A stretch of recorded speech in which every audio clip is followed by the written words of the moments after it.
Are you struggling to manage toddler tantrums? Do you feel that your child is always crying and it's getting very difficult for you?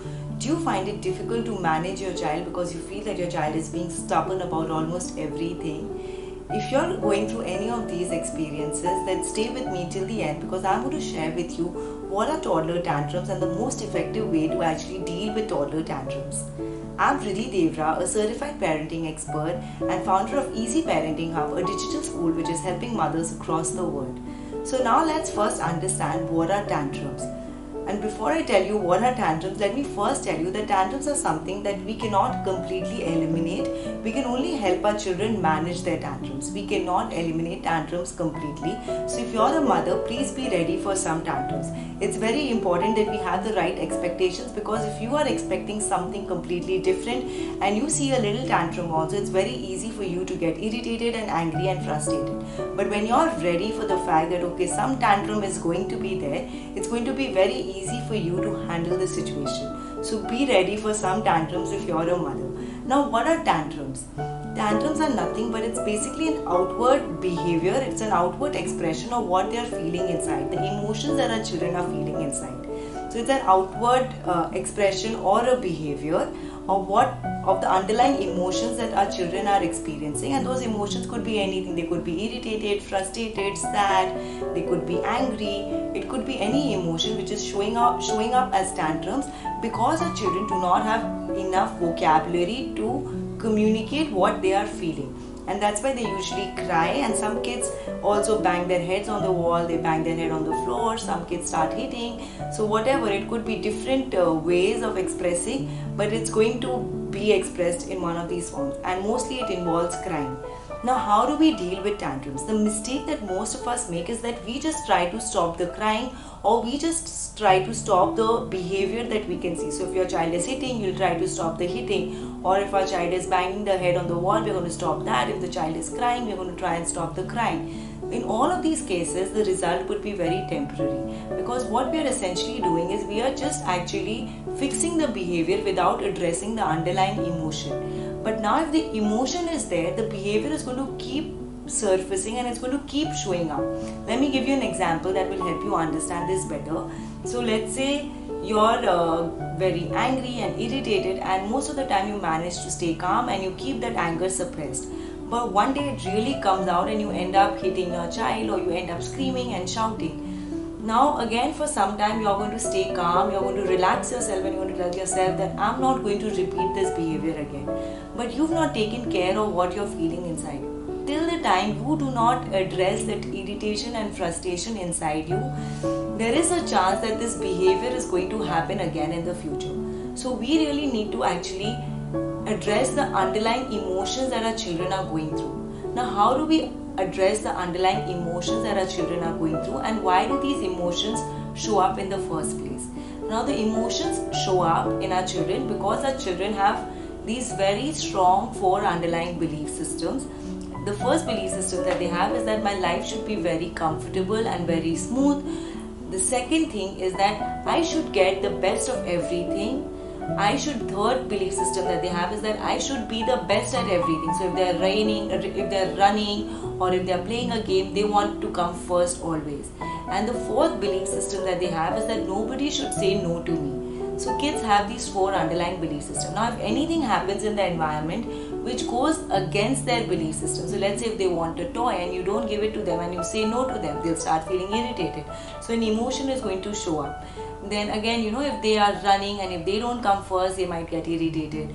Or if their friend has a toy, they want that toy because they want the best of everything. And if they don't have it, again there is a chance they might get irritated. So these are the 4 main underlying belief systems that children have, which lead to those emotions. Now, what we really need to do is we first need to start addressing the underlying belief system. So when we start working on these underlying belief systems, the children are able to handle their emotions or manage their emotions better. And when they can manage their emotions better, the tantrums automatically start to reduce. So this is the sequence that we need to follow. It starts by changing their underlying belief system, then automatically their emotional management, their ability to manage their emotions will improve, and when they're able to manage their emotions more effectively, the tantrums are going to reduce. But what we usually do is we start with the behavior, which is the tantrum, without addressing the emotions and without addressing the underlying belief system, and that's why we mostly end up with a very temporary result. So now how do we change the underlying belief system? To change the underlying belief system, the most effective tool according to me is storytelling. So you can tell your child lots of stories, and through these stories you can start to change their underlying belief system. Like, I'll give you an example from something that happened with my son. So he's learning to play the keyboard, and there's this one song called King William's March, and he was really struggling to play that song, and he got very irritated because he tried and he just couldn't do it, and he just wanted to give up. And just like, I think an hour after that, I was trying something and I was not able to do it, and I kept trying till it happened. And he was just sitting and he was looking at me, and when he saw me doing that, he got this whole idea on his own that it's so important to try, and on his own he went back to the keyboard and he started trying. So also by modeling the right behavior, you can encourage your children to try and to sort of change their underlying belief system. Also stories like, very simple stories like two friends are running and then one friend falls, and the other friend, instead of finishing the race, he goes back, he picks his friend up, and then they finish the race together.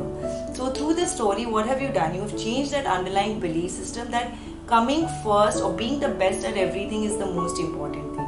So it's so important when you start to change their underlying belief system, they'll be able to manage their emotions better. When they're able to manage their emotions better, the tantrums will automatically go down. So this is a very powerful sequence that we need to follow, and if you could follow this sequence, it's going to take some effort, it's going to take patience, but if you do this right, you're going to save yourself a lot of time. And the next thing that you really need to do is to always keep our children engaged. What this means is that our kids are very curious, also they have a lot of energy, and they need to be mentally stimulated at all times. So it's very important that we do something fun with them, something productive with them, and keep them engaged, because if they're engaged and busy, then they will not get irritated. But if they are bored and they don't know what to do next, they get very irritated very easily.